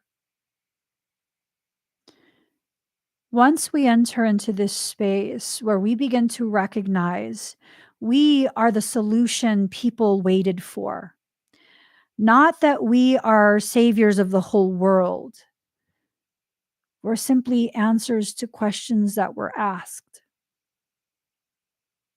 You then begin to understand the gravity of your existence. You then begin to understand why you matter, why your growth is so important, and why you have to stop sabotaging your healing. You cannot serve in the way you promised to serve without initiating that healing for yourself. You just can't. There's no way. There's no way. And to expect that of yourself, that's not right. That's not fair and it's not loving. And you'd never be asked to not love yourself in order to love someone else. That's the reality of creation. It is never a requirement for you to not love yourself or love yourself less just to be able to support and love someone else. That's not a requirement. There is no spiritual law that was spoken into existence that obligates you to that. There's none. There is none. And sometimes when we face people who continue to challenge that belief, it's not because the belief is erroneous or now irrelevant. It's that you're being provided an opportunity to ask the question so that you can reaffirm for yourself that it's very much valid. You are not obligated to suffer just for someone else's ease, for their preference. Card number 17, Many Hands of the Goddess. The goddess Kuan Yin brings blessings to multiple projects and many different parts of your life and consciousness. She's not limited to one task at a time. Do not be afraid to surrender into her guiding wisdom and creative genius now, for there is much that you can accomplish together, and she wants to assist you. We often create well when focusing on one project at a time, seeing it through to completion, and then tending to the next one. Sometimes our attention might be stretched across numerous projects, especially if you have a lot of natural creative energy at your disposal. You may worry that you're being stretched beyond your capacity to be productive, that your creative energy is being dissipated by flipping from one project to another, and that you will not complete anything. The guidance from Kuan Yin to release your worries and intentions to her and then let her guide you. When you feel strongly to work on a particular project, perhaps to focus on it for a time, do so. When you feel to step back from it and rest, do so. In the rest, you will replenish, gain new perspective, and return to your creative work once more. It's an essential part of the process. Trust that she is uplifting, guiding, and instructing you through your own intuition. So your projects and creative desires will manifest with the highest wisdom and in the best order and timing. It must be within that divine timing. You do not have to worry about having too many logs on the fire. You just need to let Kuan Yin guide you and follow her impulses faithfully. Do not be afraid to surrender projects to her, even if they seem to be taken out of your hands for a time. When time is right, they will come back to you, perhaps in a revised form that's more aligned with your divine essence. What?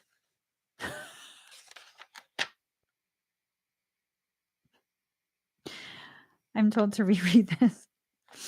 When the time is right, they will come back to you, perhaps in a revised form that is more aligned with your divine essence.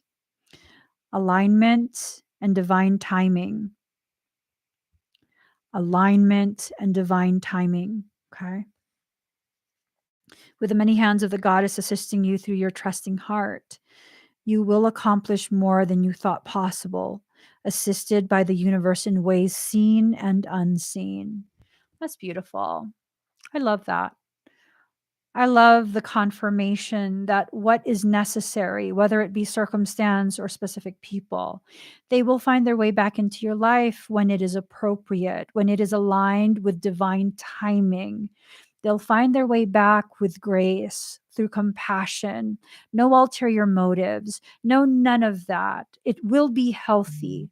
If it is necessary, it will be healthy. And that's all we can focus on at this point. I'm not fixated on whether someone or someone's or something will come back into my life. I'm no longer fixated on um, nuances of how will that play out, what will happen. No, I am fixated on one singular thought and expectation. If and when something, someone, someone's return back into my life, it is for my greater good, and it will happen with compassion and grace in a way that grows me in the most peaceful manner possible. I will not feel obligated. I will not feel fear. I will simply flow, knowing I am fully supported and held in the hand of Creator. And that's it. Not even my fear will harm me. I love that. Not even my fear will harm me. Because really, the things that harm us the most is the way we react to things in fear. It's our fear. Fear doesn't have to be extinguished. It has to be recalibrated. It has a specific purpose, and you have to remind yourself what that is. What is the purpose of fear?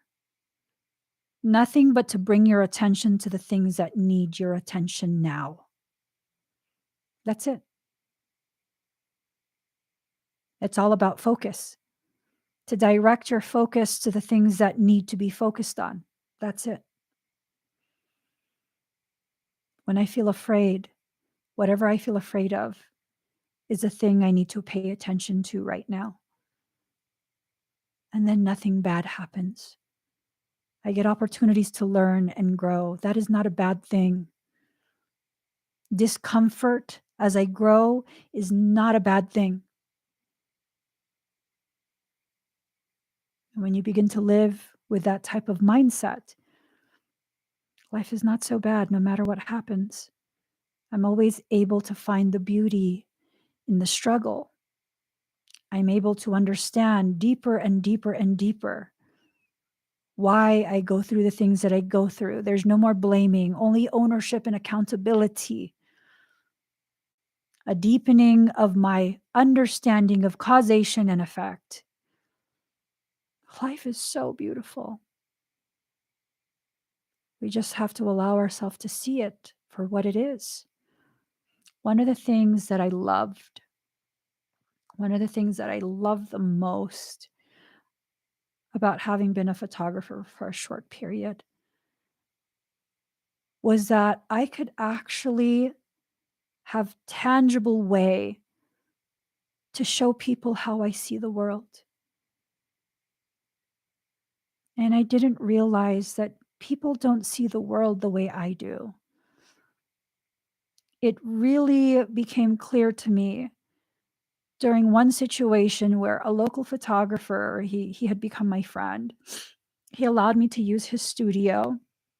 I brought my model, I brought my team, and this is a studio that he has had for a very long time. He has all the perfect gear, all the professional stuff. And I had my little DSLR. It wasn't even anything fancy. It was not a detachable lens or anything. It was just a basic DSLR. And we rocked it out. He wasn't there. He had to do things, so he wasn't able to be present. And when that photo shoot ended, and I showed him the pictures, he was like, "Whoa, like I would have never thought to do any of this." And I'm like, "Really?" I shoved the girl under a table. She was like 98 pounds. She was like really bendy too. She was a yogi. I was like, "Girl, you can fit in there." It was a little side table. I was like, "You could fit in there. You just gotta find your lines. I'll tell you where your light is. It will work." And it was uncomfortable for her. We got quite a few shots. Quite a few. And I began to understand. I see the world in a very unique way. Just a very unique way. And a couple other times I did projects with other photographers where we did group stuff. And, we were shooting the same model in the same area. And we all came up with very, very different results. All very, very valid. I'm not saying mine was better or worse. Just a very clear reminder, even one step to the side, even a fraction of a bend to the knee or the hips completely changes your perspective. I was shooting laying on the floor. I was shooting at an extreme angle up. The backlighting of a rising sun when you shoot laying on the ground, it creates an ethereal experience for the eyes. When the fog rolls in, and another photographer with much better gear than what I was using at the time. She was literally standing above me shooting. Completely different picture. You know what? I'll show you guys the picture. Oh, I can't. I'm not on my app. I can't share my screen. It's one of my most favorite pictures. I'll look for it on my phone. Hold on. I love this picture. I lost the file, so I can't print it anymore. No.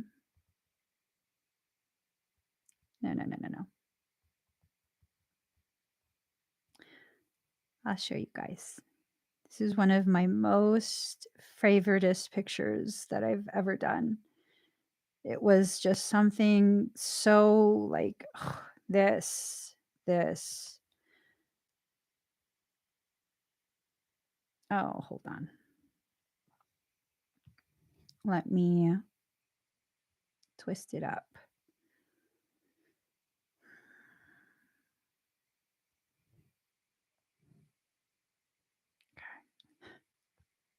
I remember these poor girls. They're going to get hypothermia. I was like, girl, 5 more minutes, 5 more minutes. This one was not with me on the ground, but oh, that fog rolling in. Oh my God.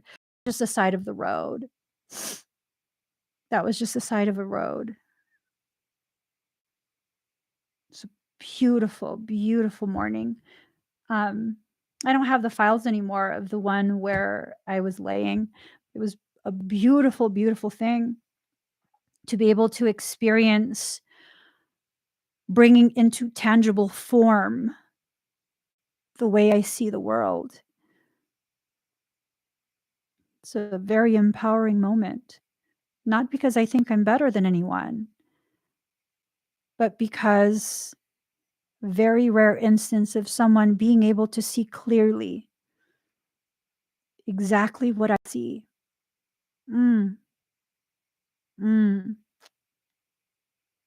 I loved it.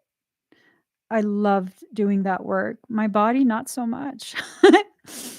Not so much. That's not good work to do if you have a herniated disc. It's definitely not good work to do. I think any work that helps to show the world the way you see the world is a gift unto any who have the honor and privilege to view it. It's just this thing of if you can see the world, even just a moment, if you can see a model in a way that creates an art form, just, I love it. I love it. I am such a craver of creative perceptions. Creativity is what runs through our blood. And when you don't allow yourself to continue in that creation, whether it's just pictures or just this or just that, when you don't allow yourself to continue to create, that energy becomes coagulated, it becomes thickened, and it no longer flows in the way it's meant to.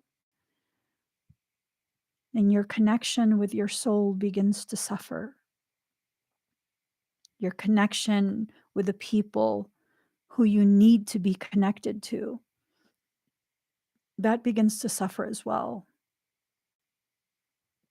That's a choice. Pain is not optional. The greater the pain, the more profound the learning. Suffering, that's optional. That is optional AF. That is so beyond optional. You don't have to suffer. You're simply asked to feel. And in your process of avoiding the feeling, you invite into the experience a suffering of such a degree. It's just why? Why do we hurt ourselves in that way? So, y'all, I need to meditate this one out. I don't typically meditate, but I think I'm gonna have to sit with some music for a few minutes and just let this marinate in the core of my being. I might even have to watch this live stream. I typically don't watch my live streams. It's weird, but I might have to listen to it because I think I'm being provided an opportunity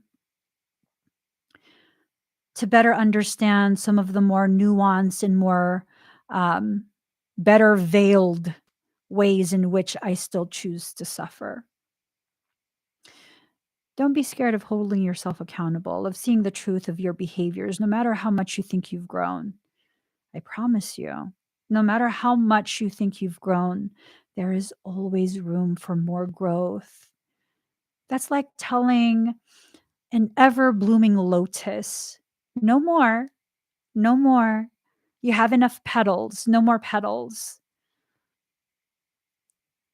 No, you can never have enough of growth, of a ripening of your essence. You can never have too much of that. You know why? The more you have of that, the less depleted you'll become when you overgive. And if that's who you are, that's who you are.